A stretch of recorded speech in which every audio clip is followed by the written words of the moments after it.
Welkom allemaal bij Information Talk. Vandaag heb ik Bob van der Voort naast me zitten en Erik Larakker. Bob, jij bent tuinder en we gaan het vooral hebben over hoe jij Analemma water gebruikt in je kas. Je hebt ook nog een andere kas waardoor je een beetje vergelijkingsmateriaal hebt ten opzichte van die andere kas die niet dat water gebruikt. En ja, we zijn echt benieuwd wat voor resultaten of ervaringen jij überhaupt hebt op het moment dat jij daar nu al 7 jaar teelt ruim. Dus ja, laten we eerst beginnen. Jij bent Bob. Kan je wat meer over jezelf vertellen en vooral wat je doet op dit moment? Ja, dat is goed. Ik ben dus Bob van der Voort en ik ben al ruim 45 jaar tuinder, kweker. Ik ben begonnen als rooskweker. Toen ik 20 jaar was ben ik voor mezelf begonnen. En 25 jaar rozen gekweekt. Dat was natuurlijk een teelt die heel gangbaar is met heel veel bestrijdingsmiddelen, energie, heel veel gas gestookt en dat soort dingen. En naarmate je ouder wordt ga je anders tegen dingen aankijken, zie je de ontwikkelingen om je heen. En ja, dat gevoel voor die rooskweekteelt, dat ging weg. Ik wilde dat ook gewoon niet meer. En de rozenteelt is bijna uit Nederland verdwenen door de Afrikaanse concurrentie, zeg maar. En toen ben ik via omzwervingen terechtgekomen op een kwekerij in Almere.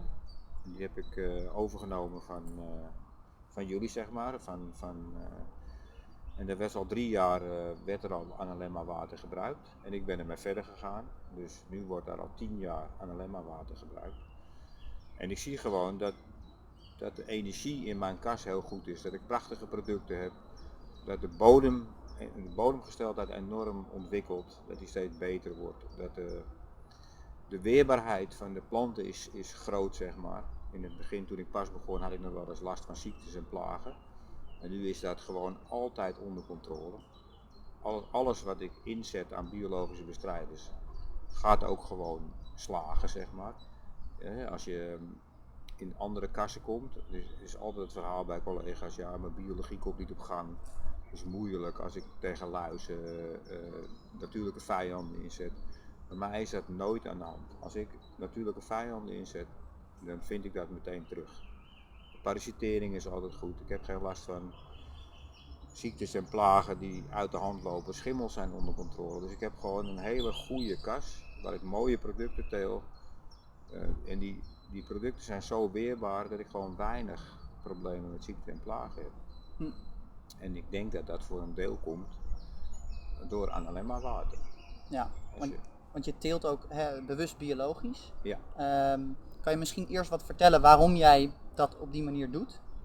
En dan kunnen we van daaruit ook vertellen van goh, wat doet Analemma water als onderdeel daarin in die transitie mogelijk? Ja, ik teel biologisch omdat ik iets wil bijdragen aan de voedselvoorziening in Nederland, zeg maar. Nederland gaat natuurlijk heel erg langzaam over op biologisch telen. We lopen heel erg achter in Europa. En ik denk dat dat anders moet. En ik denk dat in die kas bij mij, dat ik dan kan laten zien dat het echt toekomst heeft, zeg maar.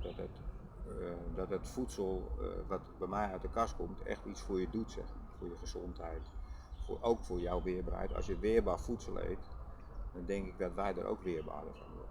Ja, ja.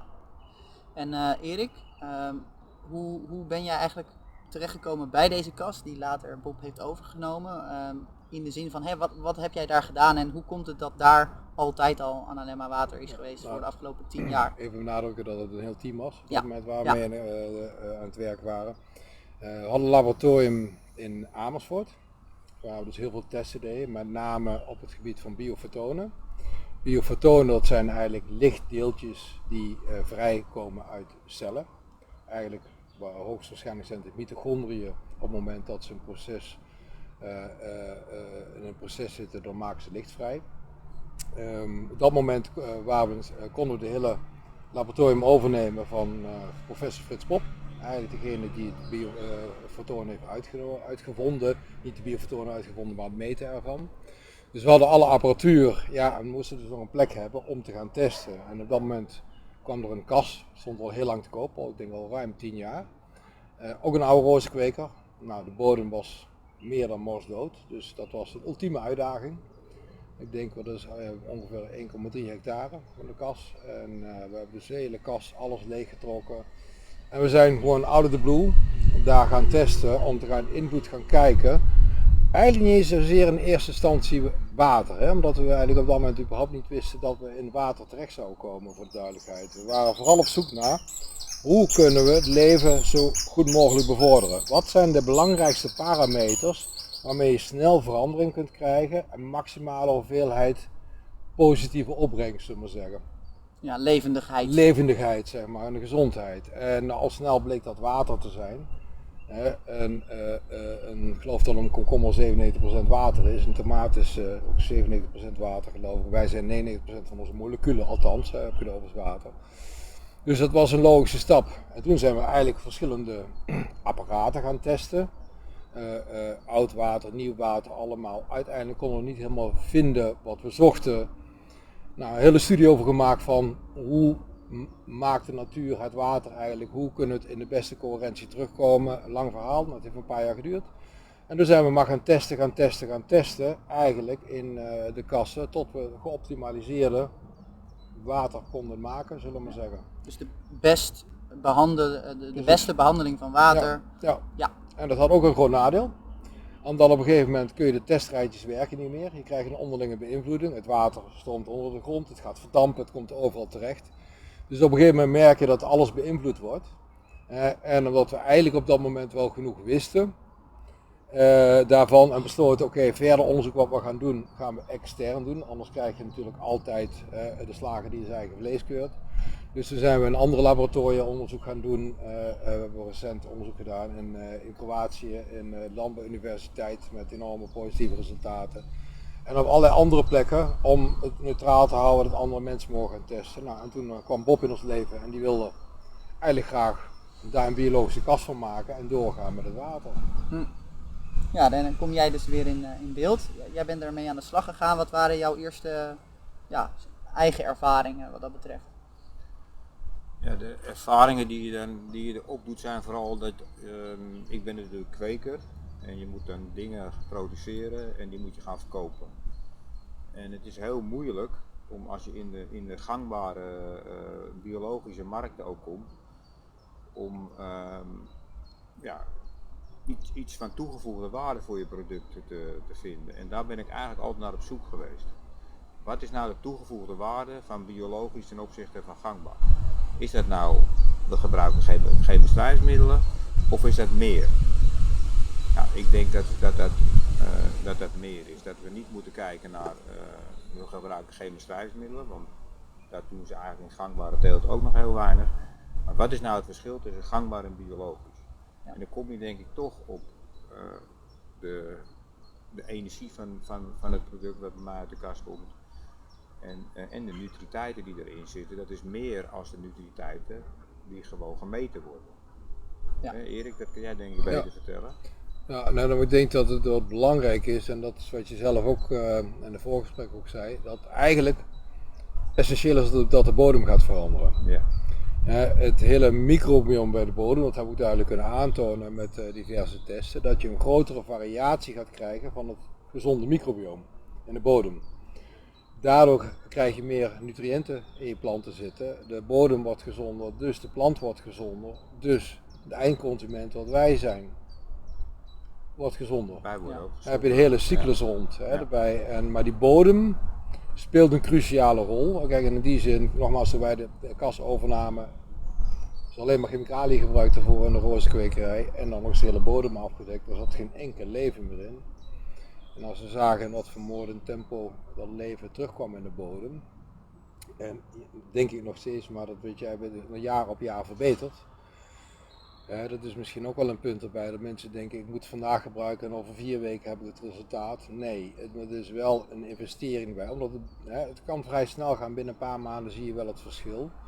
Maar jaar na jaar zie je verbetering omdat de hele cyclus, zeg maar, uiteindelijk verbeterd gaat worden. Dat is echt mooi om te zien hoe groot de veerkracht van de natuur is, hoe zoiets kan herstellen. Als je kijkt naar het verleden van zo'n bodem, zeg maar, En als je nu bij mij in de kas kijkt, je steekt een schep in de grond. Die structuur is echt zo prachtig. Je vindt wormen, je vindt bodemleven, alles is er. En ik heb ook geen last van bodemvirussen. Bodemschimmels zijn onder controle. Die zijn er wel, maar er is balans, zeg maar. Ja. En daar gaat het uiteindelijk om, dat je een teelt kan draaien die in balans is. Je hebt altijd heb je schimmels, maar als er geen natuurlijke vijanden zijn, dan kun je die schimmels toeslaan. Ja. Als jij een sterke plant hebt en in je bodem heb je de schimmels in balans en de bacteriën in balans, dan heb je gewoon een goede sterke plant. En dat is echt ongelooflijk hoe snel de natuur dat hersteld heeft. Ja. En hoe het nog steeds, voor mij gaat het nog steeds vooruit. En dat vind ik echt heel mooi. Als je op deze manier kweekt, dan ga je dus iets doorgeven straks wat beter is als toen je begon. Ja. Ik kom uit een gangbare achtergrond. Dan ga je biologisch telen. En in het begin was ik best wel kritisch van met water en dat soort dingen. Maar ik denk, nou, weet je, het is wel prachtig. Maar ik heb zoveel geleerd van jullie team, zeg maar. Ik heb zoveel gezien over hoe zaad kiemt, dat het eerst licht gaat geven. Over biofotonenmetingen die bij mij in de kas gedaan zijn en waar heb ik er meegekeken naar de resultaten. Het is echt ongelooflijk. Ik heb zo'n andere blik gekeken op gezondheid, bodemgezondheid en wat groente en eten voor je doet. Dat is echt een hele andere wereld voor mij is er open gegaan. En ik ben daar ook blijvend een ander mens van geworden. Ik kijk anders naar dingen. Ik kijk nu naar dingen bottom-up, zeg maar. Ja. Het begint bij een gezonde bodem, gezond voedsel en dan worden wij vanzelf ook gezond. En dan gaan wij ook beter van communiceren. Daar ben ik heilig van overtuigd. Ja, dat zag je ook goed. Wij zijn recent bij de kas weer geweest. Ja. Inderdaad, allerlei vogeltjes die voorbij vliegen. Dat is volgens mij niet gewoon. Ook als je binnenkomt is het niet een beklemmende kas, maar juist best wel fijn. Krijg je dat ook vaker terug? Of? Ja, ik krijg van heel veel mensen die bij mij in de kas komen, die dus niet weten dat ik met Analemma water werk en die weten dat ik biologisch kweek, maar die zeggen, hé, wat is het hier mooi, wat is het hier een fijne plek. En waar ik altijd naar kijk zijn kinderen. Kinderen zijn bij mij in de kas altijd vrolijk. Zijn alle kinderen die maar komkommertjes proeven, die zeggen, oh dat is lekker. Weet je, en dat is heel bijzonder, want de meeste kinderen willen geen groente eten. Maar mijn groenten, tomaatjes, komkommertjes, die bij mij uit de kast komen, die eten ze, vinden ze lekker. Plus kinderen zijn volgens mij onbevooroordeeld. En die zijn ook open voor dingen. Dus die kinderen zeggen vaak tegen mij van tussen de 2 en de 12 jaar dat het een fijne plek is. En dat geeft voor mij een bevestiging van dat het ook beter is, zeg maar. Ja. Plus inderdaad, alle vogeltjes. Ik heb op een gegeven moment ben ik ook anders gaan denken. In het begin dacht ik altijd, ik ga biologisch kweken en dan ga ik het goed doen. Dan ga ik een goed verdienmodel maken. Op een gegeven moment heb ik tegen mezelf gezegd, Bob, je kan wel blijven rennen, maar dit is gewoon een mooie plek met mooie mensen om je heen. Dat is eigenlijk veel belangrijker als dat je veel geld verdient. Ik ben er zelf ook door veranderd. Mooi. Ja, en het is grappig dus dat je haalt iets aan als in een beetje subjectieve verschillen. Maar tegelijkertijd heb je ook het voorbeeld dat dat er recent een bodemonderzoeker was gekomen. En die verklaart met hoeveel of hoe weinig je bemest. En die vond het totaal onlogisch. De bepaalde parameters die je had in mineralen verhoudingen. Zou je dat verhaal nog even ik had een terughalen? bodemonderzoek laten doen. Gewoon een nutriteitenonderzoek. En stikstof en kali en calcium. Maar calcium is altijd wel hoog op de kleigrond. Fosfaat was allemaal dusdanig laag. Dus ik heb een teeltvoorlichter die helpt me met klimaatregelen en dat soort dingen. En die liet ik die cijfers zien. Die zegt tegen me, ja Bob, nou verwacht ik eigenlijk als ik de kas in ga, dat ik gewoon een heel geel komkommergewas ga zien. Ik zeg, nou dat is niet zo. Je gaat een prachtig mooi vitaal gewas zien. Dus daar blijkt dus uit dat je met veel minder hoge cijfers in je bodem toch goede resultaten kan halen. Omdat de schimmels en bacteriën maken die elementen beschikbaar voor de plant. Het is niet zomaar dat een plant stikstof uit de bodem haalt. Nee, het is een samenwerking tussen de plant geeft de schimmels en de bacteriën suikers af, want die krijgt zonlicht. Van zonlicht maakt die suikers. Die suikers geeft hij af aan het bodemleven en het bodemleven geeft daar weer elementen voor terug die een plant nodig heeft. Ja. Erik heeft mij uitgelegd dat een plant die je stikstof geeft, daar sla je de maag voor die plant over. Je moet de bodem zien als de maag voor de plant. De vertering vindt daar plaats en dat maakt de elementen beschikbaar voor een plant. Ja. En dat is de essentie van hoe je moet denken, maar hoe ik denk over hoe je een plant moet voeden. Ja. Ik kan daar misschien wel aan toevoegen. Eigenlijk is er niet zoveel verschil tussen in die zin een bodemleven, een plantenleven en ons leven. Ik bedoel, dat microbioom in de bodem is niet anders dan een microbioom in onze darmen. En als het microbioom in je darmen een grotere variatie heeft, gezonder is, heb je veel minder nutriënten nodig omdat ze efficiënter gebruikt worden. Sterker nog, heel veel stoffen kunnen, dat heet biologische transmutatie, kunnen gemaakt worden door het microbioom zelf. Dus dan heb je veel minder, dat geldt voor mensen idem dito, dan zie je dat je dus veel minder voedingssupplementen nodig hebt. Je lichaam doet het zelf. En dat is uiteindelijk natuurlijk de balans waar we met z'n allen denk ik graag naartoe willen. Ja. Dus wat gebeurt er op het moment dat je het water zelf drinkt en het voedsel eet wat geproduceerd is ermee? Nou ja, dat is gewoon 1 + 1 = 3 wat mij betreft. Ja, want dat is een mooie volgende stap. Hè. Het is fijn, die ervaringen en het bodemleven werkt goed. Maar wat zijn de wat hardere uitkomsten of resultaten van jouw groentes? Merk je dat ze bijvoorbeeld langer goed blijven? Wat zijn verschillen die jij gewoon ziet ten opzichte van concurrenten, bijvoorbeeld?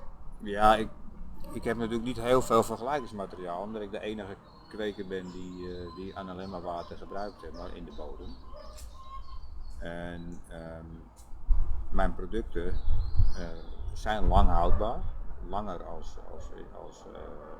als gangbaar gedeelde producten, dat is wel duidelijk. Maar ik heb daar nooit echt onderzoek naar gedaan. Nee.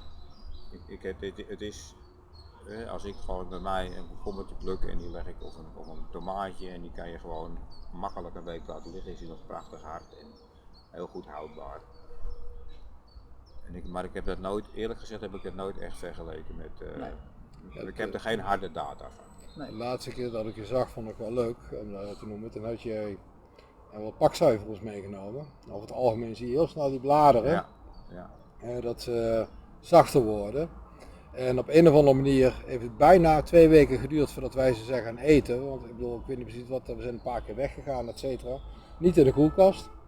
Fascinerend, maar na 2 weken zagen ze er dus nog net zo goed en net zo vers uit als toen ze net van je gekregen hadden. Daar was ik echt oprecht verbaasd over, hoor, want wij kopen zelf vaak het pak soja hier in de groene winkel. Ook biologisch. En toch zie je dat dan sneller terugvallen. Ja. Paksooi was dit seizoen echt van een bijzonder hoog niveau. Ja. Ik doe in de winter tel ik aan paksooi en in de zomer tel ik vruchtgewassen. En dat gaat met vallen en opstaan. En dit seizoen had ik ook echt klanten die me belden, die zeiden: Bob, wat heb jij een mooie paksooi. Ja. Dat is in de groentewereld is het echt wel heel bijzonder. Ja.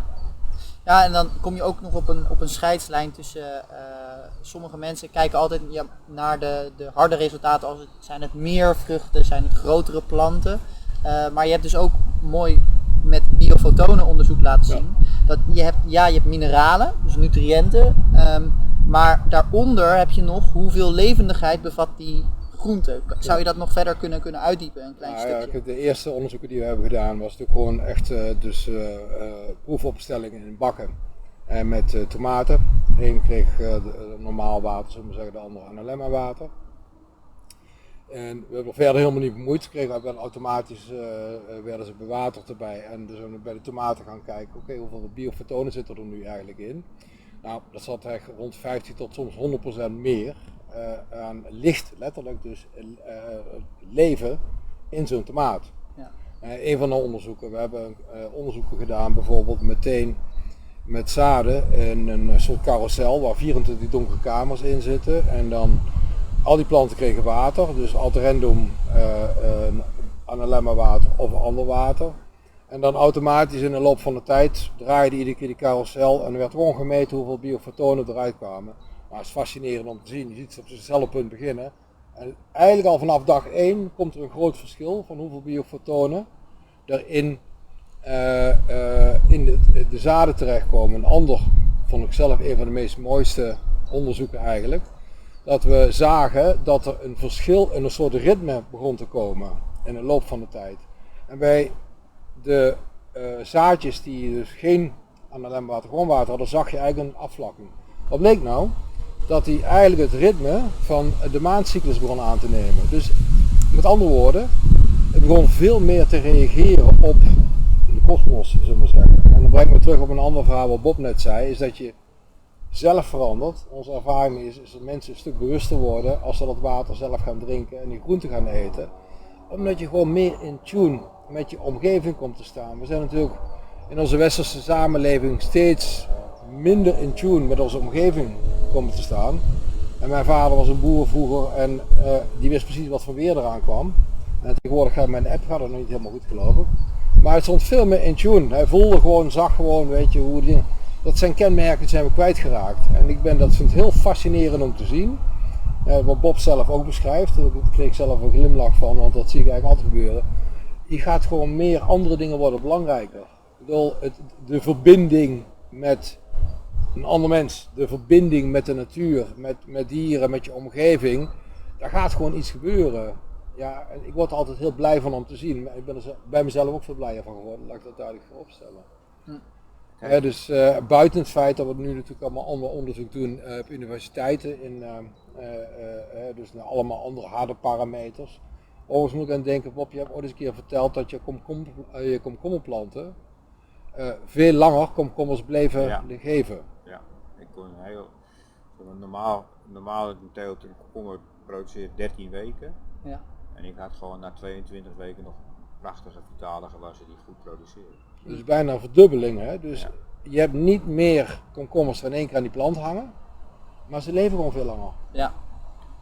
En kijk, wat jij nou vertelt van die maanstanden, mijn vader, die wist dat nog. Ja. Dat zijn we gewoon even kwijtgeraakt. Ja.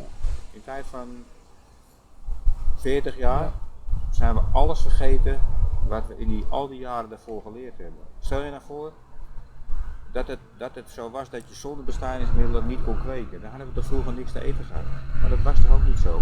Als je zorgt dat je biodiversiteit op orde is en dat je gewoon meer producten bij elkaar teelt, dan heb je gewoon een goede opbrengst.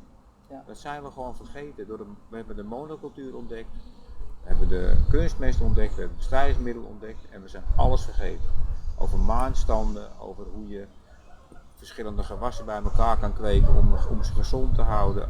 Water is ook een heel groot voorbeeld natuurlijk.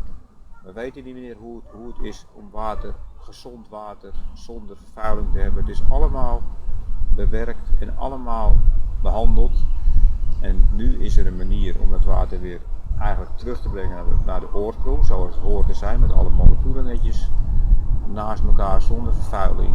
Ik denk dat dat is wat analemma water doet. En dan zie je gewoon dat je daardoor andere en betere resultaten krijgt. Maar jij gaat dan weer zeggen, wat zijn nu de harde parameters? Nee, ja. Dat is ons denken wat we hebben. We zijn zo geïndoctrineerd door harde parameters en opbrengst en geld verdienen, dat we niet meer weten waarover het gaat. Daar gaat het niet over. Het gaat over gezondheid, het gaat over bodemleven, het gaat over schimmels en bacteriën.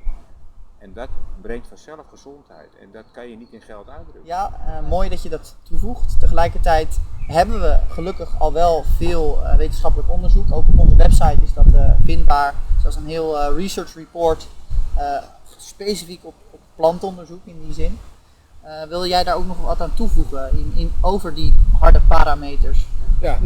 Onder andere zeg maar de laatste onderzoeken uit Kroatië, dat is fascinerend om te zien, maar bijna op alle parameters die er waren zagen we gewoon een duidelijk verschil in de hele plantgezondheid. Het gaat even te ver om er nu allemaal in details te treden. Het is een vrij complex onderzoek. Onderzoek gaat gepubliceerd worden in een Tier 1 magazine, zeg maar, een top magazine zal het gepubliceerd gaan worden na deze zomer. Dat zijn snoeiharde data, een half jaar onderzoek geweest, maar wat we eigenlijk bedoelen, kijk, aan de buitenkant van de tomaat zie je het niet. En zelfs onderzoek gedaan, zeg maar, bij basilicumplanten bijvoorbeeld naar de veerkracht op het moment dat je ze minder water geeft. Nou, wat blijkt nou? Deze planten hebben veel minder water nodig. En dat is natuurlijk gewoon een heel interessant gegeven. We gaan met z'n allen een enorm watergebrek komen en daar valt Nederland nu nog misschien wel mee. Maar dat geldt niet voor de rest van de wereld. En ook daar hebben we kunnen aantonen dat je echt letterlijk veel minder water nodig hebt op het moment dat je dus het analemma water gaat geven. Ja. Is dat ook iets wat jij hebt ervaren? Ja, zeker. Ik heb gewoon, mijn planten zijn eigenlijk altijd dik op orde. En ik heb nu niet echt, daar heb ik dus geen harde data over hoeveel een collega water geeft en hoeveel ik water geef. Nee. Maar het draait toch bij mij allemaal om vitaliteit. En ik zie gewoon in mijn kas is alles vitaal. Ja. En kijk, dit zijn natuurlijk onderzoeken. Ik ben kweker. Ik kan niet alles onderzoeken in mijn kas, zeg maar. Nee. En daarvoor is het zo belangrijk dat je als kweker en onderzoeker samen optrekt. Dat ik die informatie, dat gedeeld wordt met mij. En dat ik ga leren begrijpen hoe het werkt. Dat is voor mij de grootste winst. Ja, ik vind het een mooi gesprek en ik heb het gevoel dat hij rond is. Het is wel fijn ook om te vertellen dat we dus niet alleen een analemma roerstaaf hebben, een waterstaaf, maar dat we dus toepassingen hebben voor op je slang, op je tuinslang, die hebben we laatst ook aan jou laten zien, maar ook voor grotere toepassingen, de agri-unit, voor boerderijen, tuinderijen, kwekerijen, dat kan allemaal specifiek gebruikt worden. En dan heb je echt over gigantische hoeveelheden water tegelijkertijd. Waar in totaal weer die hele keten profijt van heeft. Wil je nog een laatste ding toevoegen? Of,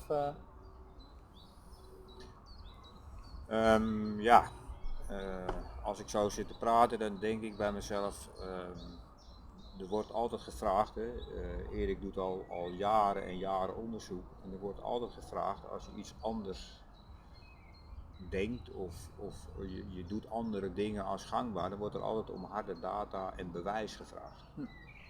En het bewijs is er als je ervoor open staat en je gaat ermee aan het werk, dan ga je ervaren dat het werkt. En dat kan je niet altijd in een hard bewijs vatten. Je moet dingen ook laten gebeuren. En ik denk dat dat heel belangrijk is om mee te geven. Ja. Ja, en ik ben er erg dankbaar voor dat er mensen als Bob zijn, die letterlijk de ervaring hebben en van de andere kant komen. Hè? En voor de duidelijkheid, ik kom uit een van de grotere landbouwfamilies van het land. Dus ik ben als het ware met Roundup voor ontbijt opgegroeid, om maar zo te zeggen. Dus ik ken die wereld ook. Dus ik zie het verschil, ik voel het verschil, zullen we maar zeggen, daarin. En daar ben ik er altijd heel dankbaar voor, dat er gewoon mensen zijn als Bob die instinctief zeggen, jongens, dit moet anders. En het ook echt dan daadwerkelijk gaan doen. En hun leven daarvoor inzetten om het te doen. En dan daar iets prachtige, mooie producten uitmaken. Daar ben ik heel dankbaar voor. Ja, mooi. En nogmaals, de harde data, de onderzoeken zijn allemaal beschikbaar voor. Dus voor iedereen die erover twijfelt, zou ik zeggen, kijk naar de harde data. Ja. En als mensen misschien Bob daarvoor open staat, als andere tuinders zelf graag dat willen ervaren en niet alleen maar een verhaal willen horen, maar het zelf willen zien. Ja. Ik denk dat Bob er wel voor open staat om dan. Ja, natuurlijk. Iedereen is van harte welkom. Als je vragen hebt, kom bij me en ik probeer je zo goed mogelijk te helpen. Ja, en voor de kijkers belangrijk, we hebben gewoon een website www.analemma-water.nl. En daar heb je ook een specifieke sectie voor het bodemonderzoek en plantenonderzoek, maar ook voor op mensen. Dus dat is allemaal mooi en duidelijk terug te vinden. Zeker als je die eigen interesse hebt en ook wil weten wat zou het voor mij kunnen betekenen. Ja, dank jullie wel heren en voor de kijkers tot de volgende keer. Dankjewel. Graag gedaan.